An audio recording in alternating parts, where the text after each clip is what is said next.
Herzlich willkommen auf unserem YouTube-Kanal Dubai Recht Klar mit Deria und Omar. Heute möchten wir über Investitionen in den VAE, insbesondere über Dubai reden, und dazu haben wir wieder unsere Partnerkanzlei eingeladen. Ahmad, Darren, I just introduced the topic. We are going to discuss investments today. My name is Ahmed Douta. I'm the managing lawyer at HL&A and Partners. We are a firm established in 1997 with a focus on dispute resolution, litigation. We are licensed to appear in the federal courts, the 7 Emirates federal courts, including Abu Dhabi, Dubai, and Sharjah. Good afternoon. My name is Darren Bradshaw. I currently head up the corporate law practice at Hussein Luta. But when I initially qualified way back in the mid-90s, I was primarily an employment lawyer in the United Kingdom. Thank you for joining the podcast. Ahmad, let's start with you first. When foreign investors decide to invest in the UAE, but especially in Dubai, considering Dubai as an investment hub for the GCC region, what are, let's say, the biggest challenges for foreign investors, for startups when they are coming to the UAE? I wouldn't say challenges, I would say advice, basically. As you said, Dubai is a very attractive market for investors around the world. Coming from a dispute resolution background and the cases we have seen previously, one of the biggest suggestions and advice I always like to share with people doing business and customers and clients is that you need to understand exactly what's your type of investment. Are you going to enter into a partnership in a company? Because a partnership is governed by the corporate law in the UAE, which will allow certain protection for you. However, referring back to the situations we have seen and we have experienced, I think many investors came with good faith and injected certain amounts of investment in businesses with individuals under certain understanding. However, they never did the right steps or the necessary steps to protect their investment. Such as, I'll give you a very common example. In investing in an active company, this will require you to be involved in the company itself, to be a partner in the company, and to acquire shares in that company, which will allow you to get the maximum protection according to the UAE law. Nevertheless, until today, I see very, very frequent cases which they have understanding that there is a certain partnership arrangement between them. However, going back to the official documents, I couldn't identify any proper partnership arrangements between the parties. And that's a very crucial, because you're losing your investment, in fact, not only the potential over here. This leads to bad experience, which is not something we are really looking forward to. We want investors to come and to enjoy a very positive experience out of this investment. Roughly around 3 years ago, the foreign direct investment law has been implemented in the UAE. Can you just quickly give us a rough explanation about the changes coming with the foreign direct investment law? So basically, I'll point the main and the most important update on this particular law, which is the ownership, the 100% ownership of international investors to their businesses. Majority of activities, I would say, in the UAE could be owned by the international investor directly. And this allows the maximum protection and rights granted by the corporate law, as you can imagine. So we don't need to enter into any complications or any legal complications or misunderstanding. However, today there's peace of mind. There is a good level of protection to these investors. This is the main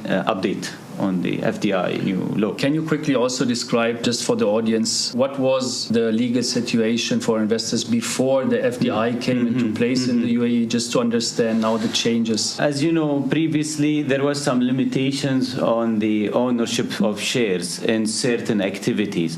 So international investors were not allowed to own more than 49% in some certain activities, and this was in the past. However, the UAE had introduced a new update which allows the investors to have the 100% ownership on majority of activities, I would say, in the UAE at the moment. And do you think this new investment law changed the way of doing business for investors?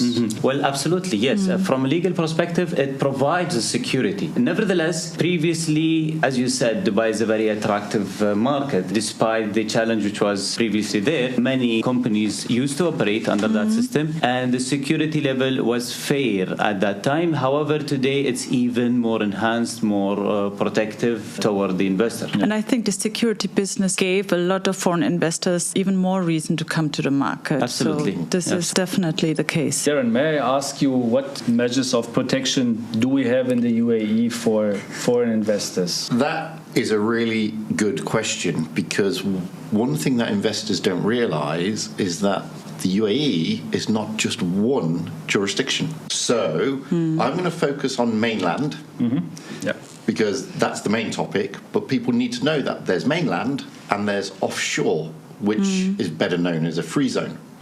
And Dubai alone, if last count, is 26 free zones. Yeah.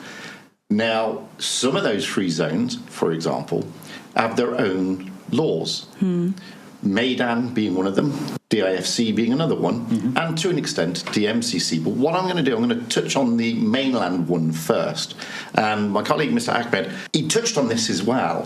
One of the biggest things that investors need to know, and the only real protection that they have on a mainland LLC, is that they're on the trade license as a member.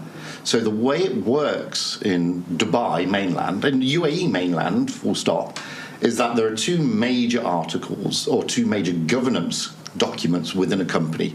The Articles of Association, which is what runs the company, and then the Memorandum of Association.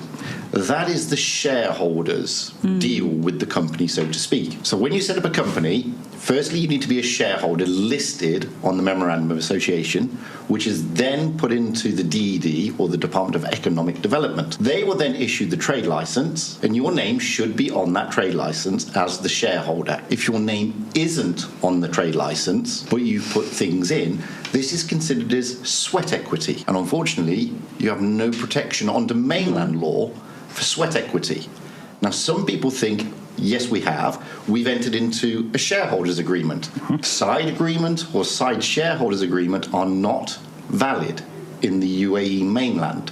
They are unenforceable and they're automatically void because it is effectively diluting what the shareholders on the trade license, who are the legally recognized shareholders, would have.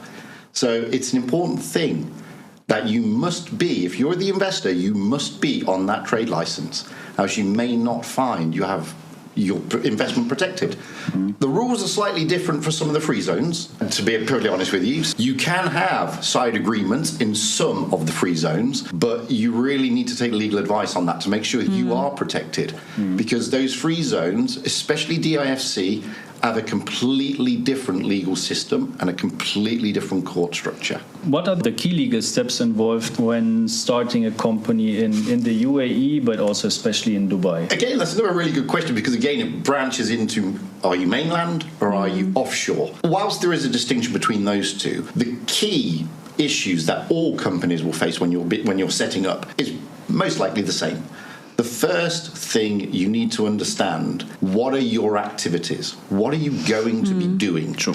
Because those activities will be listed on the trade license. Now, if you are intending to run a company and that activity is not on the trade license, you're breaking the law.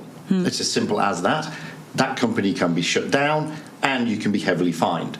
So first things first, what are you planning to do? Then you need to work out, well, where do I need to get my authority from? For example, if you want to be a real estate broker, the authority doesn't come from the Department of Economic Development per se.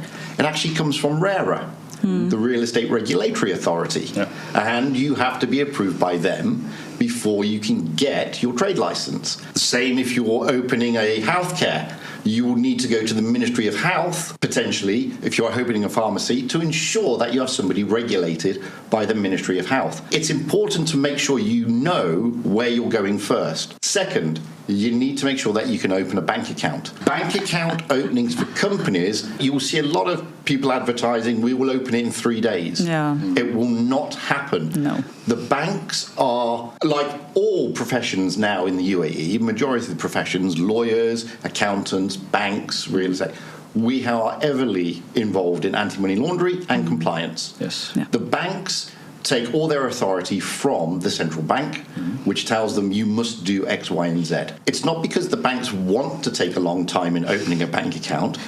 It's they must do their KYC, which is an advanced and an enhanced KYC. That can take a long time.